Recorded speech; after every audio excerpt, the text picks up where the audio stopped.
Imagine a world where history and high-tech meet, where it is acceptable to wear a monocle and have a machine gun for an arm, and where every day is a new science fiction adventure. This is exactly how steampunk culture was founded.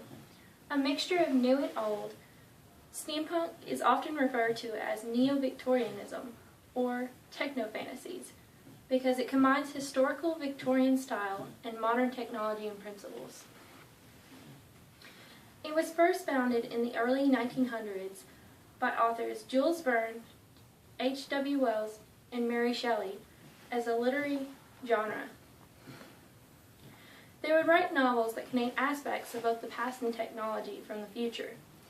It was not uncommon for stories to contain topics such as cloning, artificial intelligence, and megacorporation. Later on, these stories would eventually grow into a cultural phenomenon because of their unique clothing, characters, and philosophy. Although many authors in the 1900s were experimenting with steampunk writing styles, steampunk did not become an official genre until the late 1980s, when author K.W. Jeter gave it its name. He wanted to find a term that would describe the type of stories he was writing. In a letter to Locus magazine, he wrote, "I think Victorian fantasies are going to be the best next thing, as long as we can come up with a fitting collective term for Powers, Block, and myself. Something based on the appropriate technology of the era, like steampunk, perhaps."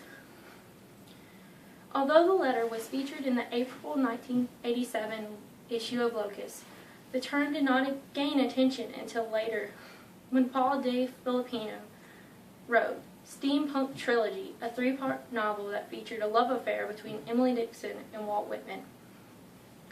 Today, traces of steampunk culture can be found in more than just literature. They can be found in fashion, art, design, music, and even movies. Two examples of movies and design include 20,000 Leagues Under the Sea and George Pal's film, The Time Machine. This is because of their use of polished brass, leather, wood, and iron interiors. Steampunk music also varies from any other culture or genre of music because no one can actually agree what attributes a piece of music as steampunk.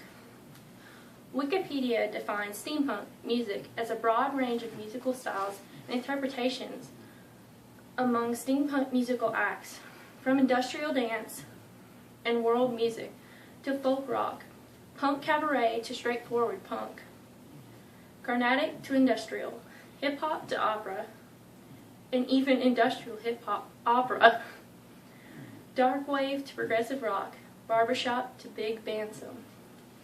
Some famous steampunk bands include Ebony Park, Frenchie and the Punk, Lee Preston and the Nails, and the Verninian Process. Steampunk fashion is another popular aspect of steampunk culture because it twists modern and Victorian styles. Popular items of clothing include corsets, evening gowns, petticoats, suit jackets with waistcoats, and top hats.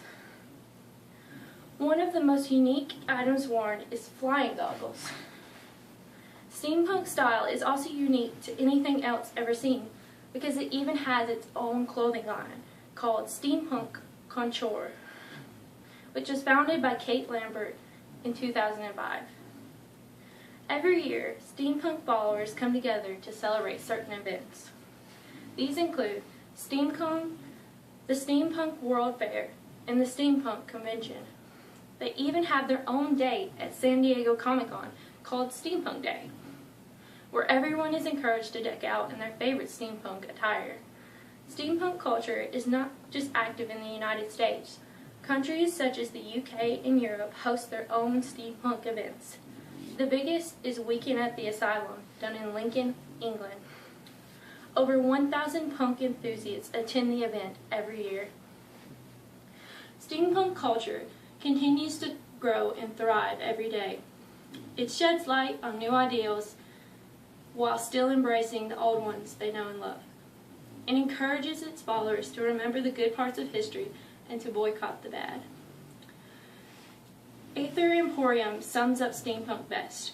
He says, "Steampunk is an eclectic world of cogs and rivets. It is airships, goggles, and steam. It is romance. It is traveling on clouds and diving beneath rugged waters. It is an adventure."